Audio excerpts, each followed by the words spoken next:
साथियों, हमारे देश की मीडिया का कहना यह है कि झुकता है अमेरिका के राष्ट्रपति, झुकाने वाले प्रधानमंत्री भारत का होना चाहिए और वो भी नरेंद्र मोदी जी। तो हमारे देश की मीडिया ये कहती है। लेकिन क्या आपको ऐसा लगता है कि उस देश के राष्ट्रपति को, जिसके 80 देशों में उसकी सेना डिप्लॉय हो और 800 से अत्यधिक जगहों पे उनके एयरबेस बना हो और भारत के भी अलग-अलग कई जगहों पे उनके एयरबेस बना हुआ हो और वहां पे उनकी सेना हर वक्त मौजूद रहता हो और मजबूती से मौजूद रहता हो। क्या उस देश को भारत झुका दिया है? दुनिया का सुपर पावर अमेरिका, दुनिया का सबसे बड़ा रक्षा बजट लाने वाला देश अमेरिका, क्या भारत ने उसके साथ जो डील किया है, उस डील में भारत को फायदा दिख रहा है? क्या भारत की मीडिया ये दिखा रही है आपको कि क्या हम अमेरिका के साथ जो व्यापार वाला डील किए हैं, उससे हमारे देश को फायदा होगा? आपको फायदा कहाँ पे दिखता है? कुछ समय पहले हमारे देश की मीडिया ये बता रही थी कि भारत अमेरिका से लड़ के झगड़ के अमेरिका को आंख दिखा के रूस के साथ तेल खरीद रहा है और अपने फायदों को वो बता रहा था कि कैसे सरकार अपने फायदे के लिए रूस से तेल खरीद रहा है। सस्ते दरों में रूस से हमसे हमें तेल मिल रहा है, तो हम रूस से तेल खरीद रहे हैं और अमेरिका से हम टकरा रहे हैं, लड़ रहे हैं, तो अमेरिका भी हमारे ऊपर उसी तरह का दबाव बना रहा है। भाई साहब देखिए, डोनाल्ड ट्रंप अमेरिका के राष्ट्रपति, ये अपने देश को महान बनाना चाहते हैं। उनका कहना यह है कि again America great great America. तो उनके कहना ही यही है कि कैसे अमेरिका को फिर से सुपर पावर बनाया जाए, क्योंकि उनकी चमक, उनकी धमक को धूमिल करने वाला वो देश चाइना और रसिया और कुछ हद तक भारत भी है, ईरान भी है, उत्तर कोरिया भी है। तो कुल मिलाकर अमेरिका की रौनक को, जिस तरह से उसकी वर्ल्ड ऑर्डर पे मांग थी, पकड़ थी, उसकी चीजों के सामान को जिस तरह से वो किसी भी देश के ऊपर हमला कर देता था, उसकी एक अलग पहचान था। उसको खत्म करने का, उनकी जो बादशाहत था, उसको खत्म करने के लिए रूस, चाइना, इन सभी देशों ने गठजोड़ बना बना के अमेरिका को उतना नीचे दबा दिया है कि आज अमेरिका जो कहता है वो कोई भी देश सुनने के लिए तैयार नहीं है। तो ये चीजें है। लेकिन भारत के साथ जब से व्यापार वाली डील हुई है, तब से हमारे देश की मीडिया ये डील को फायदे के रूप में पूरे देश की जनता को बता रहा है। खासकर कुछ मीडिया तो ये बता रहा है कि झुकता है अमेरिका का राष्ट्रपति, झुकाने वाले हमारे प्रधानमंत्री मोदी जी चाहिए। तो ऐसा बताता है हमारे देश की मीडिया। तो हम आम लोगों को ये कहना चाहते हैं कि साथियों, क्या भारत ऐसे टैरिफ डील में फायदा ले रहा है कि भारत के जो सामान अमेरिका में बिकेंगे वो उसके ऊपर 18% टैरिफ लगेगा और जो अमेरिका का सामान हमारे भारत में बिकेगा उसके ऊपर 0% टैरिफ लगेगा? क्या भारत को यहां पे फायदा दिख रहा है?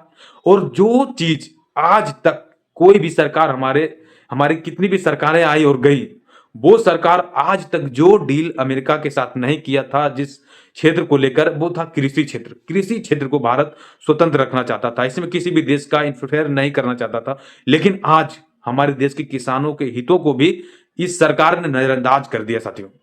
इस सरकार ने नजरअंदाज इसलिए किया क्योंकि अमेरिका के जो जेनेटिक पौधे होते हैं, जेनेटिक उनके जो वहां पे खाद होते हैं, उससे वो वहां के चीजों को उगाते हैं, फसल को उगाते हैं और तरह तरह के प्रयोग करके फसल को उगाने में वो कामयाब हो चुका। और वो ही फसल, उसको वहां के अमेरिका के जानवर वो फसल खाते हैं, वो अनाज खाते हैं और उसको अब भारत में फिर से बेचा जाएगा। तो इसको लेकर भारत कहीं ना कहीं सतर्क था आज तक, लेकिन इसको भी भारत ने नजरअंदाज कर दिया। और दूसरा क्या किया कि दूसरा, रूस के साथ हम उतने घनिष्ठ संबंध रखते थे, रूस हमारे लिए कुछ भी कर सकता था कुछ समय पहले, लेकिन जब से ये सरकार आई है तब से सब कुछ खत्म हो गया है साथियों। हम भाजपा के विरोधी नहीं है, भाजपा के विरोधी नहीं है, लेकिन जब से अमेरिका की जो एक लेखक हैं, उन्होंने आइंस्टीन फाइल्स लाई है, तो उसमें हमारे प्रधानमंत्री मोदी जी का कुछ हद तक जिक्र है। और उसी जिक्र के चलते, ऐसा हम नहीं कहते हैं, लेकिन जब आइंस्टीन फाइल आता है उसी वक्त अमेरिका के साथ व्यापार वाला डील हो जाता है। तो कुल मिलाकर इसको हमारी विपक्षी पार्टियां एक ही नजरिए से दिख रहा है और राहुल गांधी जी का हर वक्त बयान आता है कि आइंस्टीन फाइल में अभी और तड़का लगा हुआ है, उसमें और कुछ निकलने वाला है। तो क्या ये सही है? हमारे देश की मीडिया आखिर कब तक लोगों को गुमराह करके रखेगा? साथियों, आपको ये नहीं बताएगी हमारी देश की मीडिया, बड़ी बड़ी मीडिया आपको ये नहीं बताएगा कि कैसे अमेरिका हमारे किसानों के हितों को मार रहा है, कैसे हम रूस से अब तेल नहीं खरीदेंगे। साथियों, हम एक सच्चाई आपको बताते हैं। अमेरिका सबसे पहले भारत के ऊपर, भारत का गर्दन पकड़ता है, क्योंकि उनके राष्ट्रपति का एक बढ़िया सा भाषण होता है। उनका कहना ही होता है कि again America great, great America. तो फिर से वो अमेरिका को महान बनाना चाहते हैं और वही लक्ष्य के साथ वो राष्ट्रपति भी बनते हैं, डोनाल्ड ट्रंप दूसरी बार बनते हैं। और पहला जो उनका लक्ष्य होता है कि कैसे भारतीयों को अमेरिका से निकाला जाए, और उन्होंने बेड़ियों से बांध के, आपने देखा होगा कि सोशल प्लेटफॉर्मों पे वो फोटो वीडियोज भी आई कि कैसे अमेरिका ने हमारे लोगों को वहां से बेड़ियों से बांध के भारत में फेंक दिया लाके। उसके बाद क्या होता है, हमारे प्रधानमंत्री जी व्हाइट हाउस में जाते हैं, व्हाइट हाउस में उसको इंसल्ट करते हैं कि आप रूस से तेल खरीद रहे हैं, आप यूक्रेन के लोगों के हथियारे हैं, और मोदी जी के सामने ये कहते हैं। किसी भी मेहमान को अपने देश में बुला के उसको इतना इंसल्ट करते हैं तो ये बड़ी बात होती है। और उसी जगह पे, वही व्हाइट हाउस पे, पाकिस्तान के प्रधानमंत्री शहबाज शरीफ को और उनके जो वहां के सैन्य प्रमुख है उसको वहां पे बुला के डिनर पे बैठाते हैं अमेरिका के राष्ट्रपति।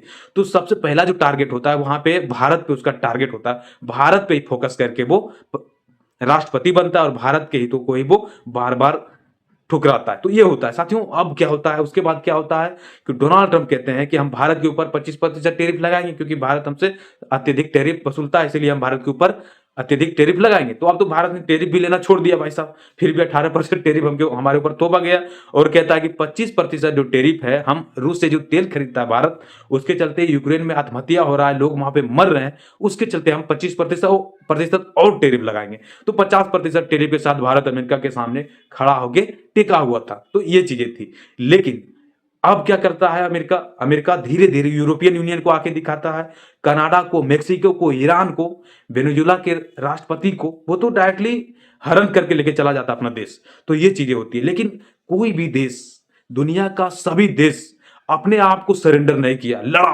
अंत समय तक लड़ा। वेनेजुएला तो इस तरह से लड़ा कि अपने राष्ट्रपति तक को अमेरिका के सामने कुर्बान कर दिया। और ईरान तो डायरेक्टली अमेरिका को खुली चुनौती दे दिया कि आइए हम आपसे लड़ेंगे।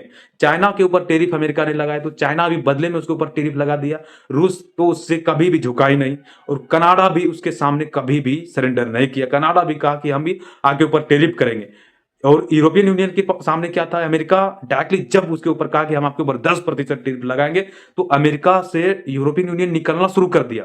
और यही वजह थी कि यूरोपियन यूनियन अब भारत के साथ डील किया है, तो फ्री ट्रेड एग्रीमेंट के नाम से हम लोग जानते हैं, मदर ऑफ ऑल डील के नाम से जानते हैं, जो यूरोपियन यूनियन के साथ भारत ने किया है। तो ये चीजें थी। लेकिन भारत को ही ऐसा क्या मजबूरी था कि बलि का बकरा अमेरिका के सामने पड़ गया। भाई साहब, अमेरिका भारत को हल्के में लेना क्यों सही समझा? क्योंकि हमारे जो नेतृत्वकर्ता हैं उसके पास वो औकात नहीं, वो सक्षमता नहीं है कि वो अमेरिका से आंख में आंख मिला के बात करे। तो अमेरिका भारत को कहीं ना कहीं हल्के में लिया, और यही चीज है कि हमारे कृषि क्षेत्र को, जो कि अब तक स्वतंत्र रूप से भारत अपने हित में देखता था, उसको उसे भी अमेरिका की ओर लेके चला गया। और 18% टैरिफ हमारे ऊपर थोपा गया, बदले में अमेरिका के ऊपर हम 0% का टैरिफ लगाएंगे, और बदले में रूस से हम तेल भी नहीं खरीदेंगे। ये कहाँ का स्वतंत्र डील हुआ है? कहीं ना कहीं अमेरिका इसके फायदे देख रहा है, कहीं ना कहीं भारत इसके सामने झुका है। और देखिए आने वाले समय में क्या होता है, क्योंकि हमारी विपक्षी पार्टियां हर वक्त ऑस्टिन फाइल्स, जो अमेरिका का एक लेखक है, उसमें नरेंद्र मोदी जी का जिक्र है, और वो बता रहा है, हमारे राहुल गांधी जी बता रहे हैं कि कहीं ना कहीं ऑस्टिन फाइल्स का ही डर है कि अमेरिका के सामने ये डील फाइनल हुआ है, और ट्रेड डील कहीं ना कहीं भारत अमेरिका के साथ किया। तो साथियों, जय हिंद, बने रहिए हमारे साथ इसी तरह की इंटरनेशनल यूनिक खबरों को जानने के लिए। तब तक के लिए जय Hind, thank you for watching.